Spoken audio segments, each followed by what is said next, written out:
OnePlus has always been a company I loved and hated, starting with the OnePlus One, a phone that I despised because the Google Nexus 5 existed. But fast forward to the OnePlus 6T, the phone that brought in a massive 1070 views combined, minus the button fix video. For those wondering, that's 125 pennies in ad review. Yes, $1.25. Either way, awesome phone that I eventually gave to my dad because I bought the OnePlus 7 Pro. To this day, best OnePlus device I have ever owned. I reviewed the OnePlus 9, which was a really good phone, getting better value-wise every day as the price drops. Just like this phone, the OnePlus 9 Pro. But does it earn the Pro name? And most importantly, is the OnePlus 9 Pro worth buying in 2022? Hello everyone, Matt from Real World Review. Thank you for enduring that intro. Socials are listed above, though the most important is listed below, so let's just get started. This time around, just like the OnePlus 9, we get the Hasselblad camera setup, though it is clearly just software optimization in the camera. But what actually makes this phone pro? Well, this phone is ironically smaller in every way but the thickness compared to the OnePlus 8 Pro. Not to mention the screen is technically smaller. But that doesn't stop the OnePlus 9 Pro from being better in every way. Starting with the screen, we get, well, almost the same screen. This is a 6.7-inch curved AMOLED display with 120Hz refresh rate, complemented by that beautiful hole punch in the corner, making the screen the same but ever so slightly smaller than the 8 Pro. This time we get a useless LTPO version, as well as a taller 20.1:9 screen ratio, as well as 525 pixels per inch. Yes, this is still 1440p, but that ultimately isn't a big deal, at least when compared to the OnePlus 9. However, we do get 10-bit color support, but again, doesn't really mean much if you're not looking at HDR content. Still, almost all Pro features. Then we get software features that follow, like Vibrant Color Effect Pro, Motion Graphics Smoothing, and HyperTouch. Though it's not all new on a OnePlus device, besides the HyperTouch feature. Also, I have all but the last feature turned off, yet motion graphics still activate when watching videos. No idea why. Then we get the Pro Spec processor, except the OnePlus 9 has pretty much the same things.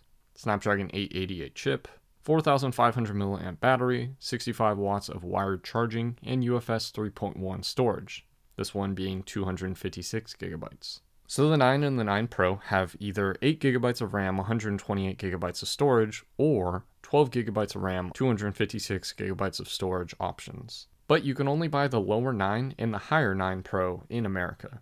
They were planned for multiple specs, but only one of each came to America. Strange.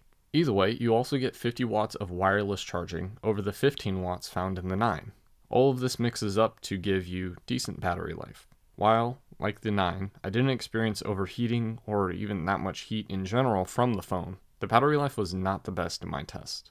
Not sure if that's normal, but I guess that's why they give you 65 watts of charging, which actually gave me a max of 30.5 watts of charging, and from 20% it brought me to 80% in 25.5 minutes, while going to 100% gave me 37.5 minutes. Not bad, but even at the half an hour to a full charge claim would be a little over 17 watts of consistent charging. But even when you're charging at 10 watts for the first and last 10% of your charging, 10 to 90% should take about 13 minutes, while a full charge should take about 34 minutes. Ultimately, my test results are strange, though it is super fast charging when compared to my 7 Pro, which takes 60 minutes to get from 20 to 100%, and that's on 30 watts max. But again, a day of battery life is possible, but 2 days is very difficult. Shout out to Technic for actually testing with a wattage meter instead of just trusting what companies say and just go with that. Of all the tests I found, he was the only one that was actually putting a wattage meter in his videos, at least for the 10 Pro. Moving from that, we go to the cameras. More on that later, but ultimately we get the same setup as the 9, but the 9 Pro does have a slightly different sensor, though that difference really seems to be OIS. However, I did see some reviews saying that color is not the same. Either way, we'll talk about it. We also get 4K at 120 frames per second being the only other difference. Oh, we do get an 8 megapixel telephoto sensor, but that doesn't really look the best anymore. It is a 3.3 times zoom sensor, and reminds me of the 3 times but not sensor on the 7 Pro. Then on the 9 Pro, we get slower LTE, wait, what? And less 5G bands? But those are exchanged for the millimeter wave 5G, which is pretty much useless if you don't have Verizon. And that's it. Any other Pro features are software based, which is very minimal when compared to the OnePlus 9. So let's recap. Better screen, better wireless charging, and slightly better camera. Oh, and even in 2022, it's a useless addition of ultra-wideband 5G.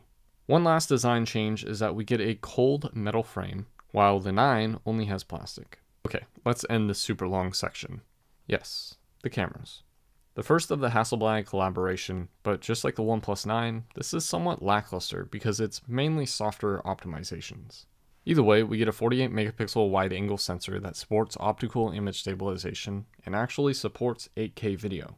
This is paired with a 50 megapixel ultra-wide sensor that is focusable, a huge plus in my book. Lastly, we get an 8 megapixel telephoto sensor, which is optically stabilized as well, but often forgotten overall. We do get a 2 megapixel monochrome camera, but come on, even OnePlus doesn't even care to explain it. We do get laser autofocus, which I always enjoy seeing.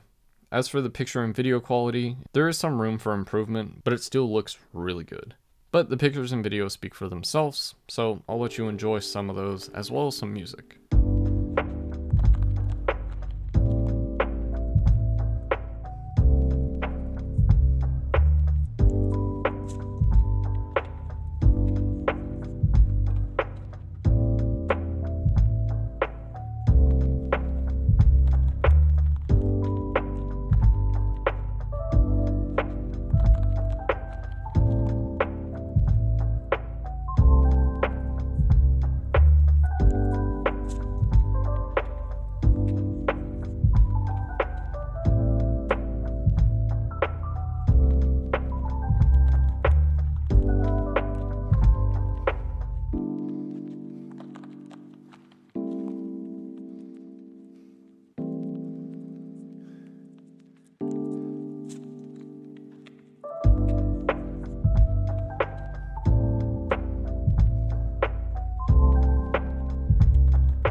As you saw, because of the focusable ultra-wide camera, we do get the option for some pretty nice macro shots.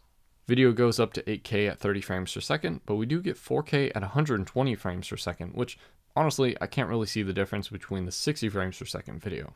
You can't either because YouTube or your monitor probably doesn't even support it. The camera app is interesting because options disable depending on what's in front of the camera. Kind of strange. But we do get all the Pro features and pretty much everything that you would want, like a macro toggle. Even video portrait, which is a toggle rather than a mode. As for the front camera, normal, boring, fixed focus, 16 megapixel camera with no 4K support, but we do get 1080p at 30 or 60 frames per second. This wouldn't be an issue, but the OnePlus 10 Pro apparently doesn't support 4K or 1080p at 60 frames per second. While the OnePlus Nord not only supports 4K, but also at 60 frames per second. But the Nord doesn't support 60 frames per second video on the back camera, only 4K at 30 frames per second. Yeah, I have no idea what's going on there. Overall, the cameras are pretty amazing, giving us nice stabilization with 4K 60 frames per second video and some spectacular macro shots. But, like I said, there is some room for improvement. And OnePlus needs to put 4K 60 frames per second on the front and back of all of their numbered phones, as well as the simple Nord phones. That's just unacceptable in 2022. Even in 2021, that's still unacceptable.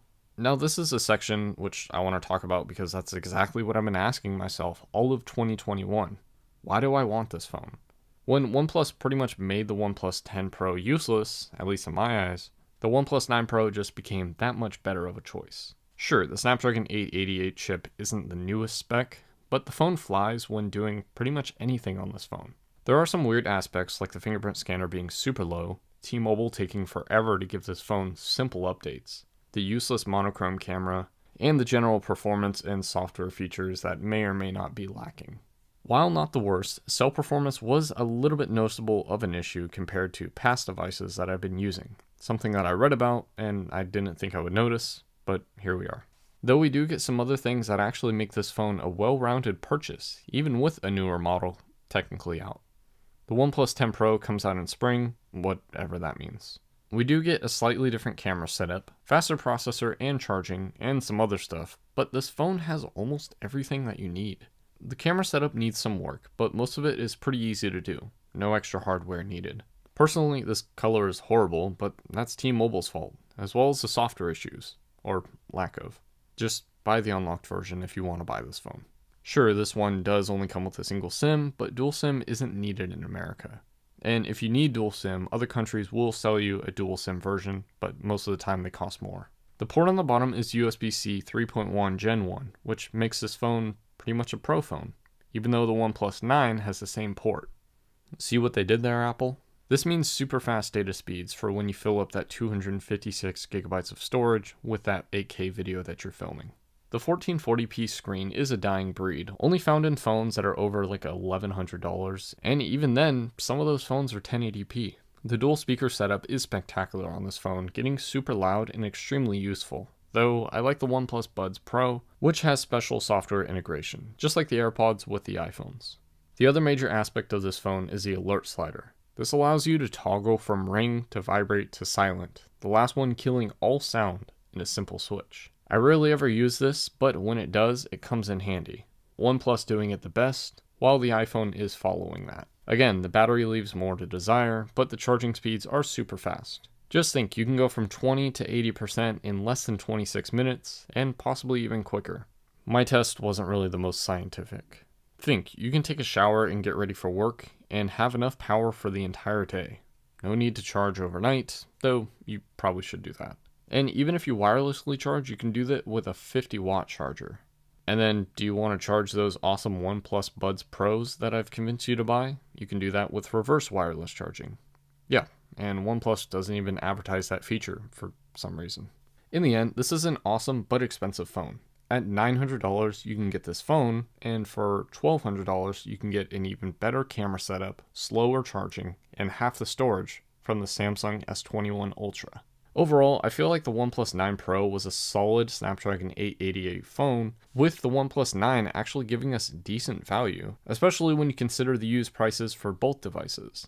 But to end this review, I do have to say that I actually don't really care to use this phone.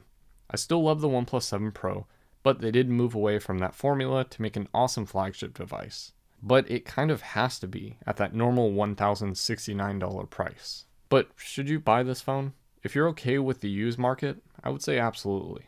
Good examples of this can be found in the low 600s, while new and refurbished ones will start at $700.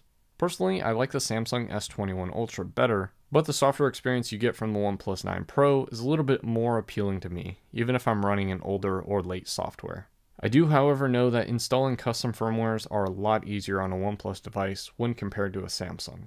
I just wish that OnePlus would add more important Pro features, like a longer lasting battery, more storage options, and skipped on the useless extra cameras.